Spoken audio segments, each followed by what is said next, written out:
We all love a good what-if scenario, but this one is a game changer.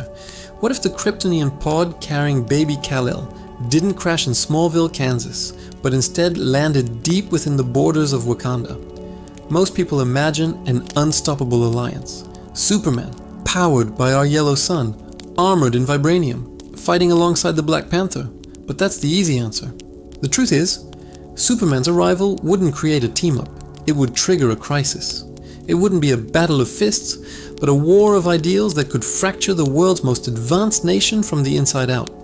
But the real question is who would break first and what they would unleash on the world. The answer changes everything. Let's be brutally honest about Wakanda. For centuries, its primary directive has been secrecy and control. They are masters of hiding in plain sight, and their entire society is built on one resource: vibranium. They understand it, they control it, they are it. Now, a baby arrives from the stars. He's not powered by vibranium. He's powered by something they can't control: the sun. As he grows, Shuri and the Wakandan design group would be mystified and horrified. His strength, his speed, his flight, it's all a biological anomaly. You can't put a vibranium lock on solar radiation. He is the ultimate uncontrollable variable. Now I know what you're thinking, but it's Superman. He's the ultimate good guy. And you're right. But his intentions don't matter to a nation built on threat assessment. To the Wakandan Council, he isn't a person. He's a potential weapon of mass destruction that they didn't build and can't dismantle. Remember how they treated Bucky Barnes? A human they could at least put on ice? Kal-El would be 1,000 times more complicated. They wouldn't kill him, but they would absolutely contain him. He'd be raised in the Golden City, but he wouldn't be a prince. He'd be a state secret. This is where the real conflict begins. Kal-El is raised with Wakandan values: duty, tradition, and loyalty to the nation.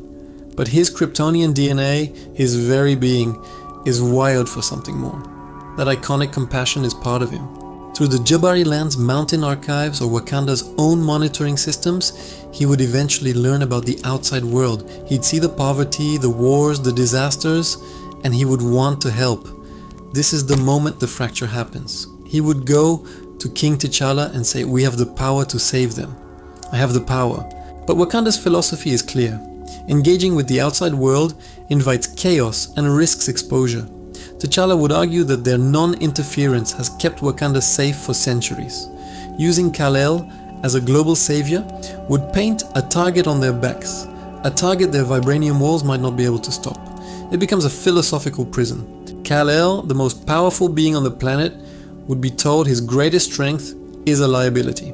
His desire to help is a threat. This isn't Clark Kent grappling with his identity in a cornfield. This is a god being told to stay in his gilded cage. And this leads to the big pivot. The conflict isn't Superman versus Black Panther. It's Superman's very existence versus Wakanda's core identity. He is the living, breathing argument against isolationism. His presence forces a question they've avoided for generations. Does Wakanda have a responsibility to the world? This would split the nation. The traditionalists, perhaps led by someone like W'Kabi, would see Kal-El as a foreign contaminant, a threat to their way of life. The progressives, maybe inspired by Nakia's own ideals, would see him as their greatest opportunity to finally share their gifts with the world. Eventually, Kal-El would make a choice. He would leave. He'd reveal himself to the world, not as a Wakandan weapon, but as a hero for all. And in that single act, he would shatter Wakanda's secrecy forever. The world would know that this hidden nation not only possesses impossible technology, but was also hiding a literal Superman. So Superman landing in Wakanda doesn't create the world's greatest hero. It creates an ideological Cold War. Wakanda, now exposed, would have to decide its next move. Do they try to bring him back? Do they become his silent partners, supplying tech from the shadows? Or, in the most terrifying scenario, does Shuri, in a desperate bid to regain control, begin researching his one known weakness, synthesizing kryptonite with vibranium? His goodness would inadvertently force Wakanda into a position of global confrontation it never wanted. But what do you think? Does this theory hold up? Who would win the war of ideals? Kal-El's compassion or Wakanda's pragmatism? And the biggest question of all, could a vibranium-laced kryptonite actually be created? And what would that even do?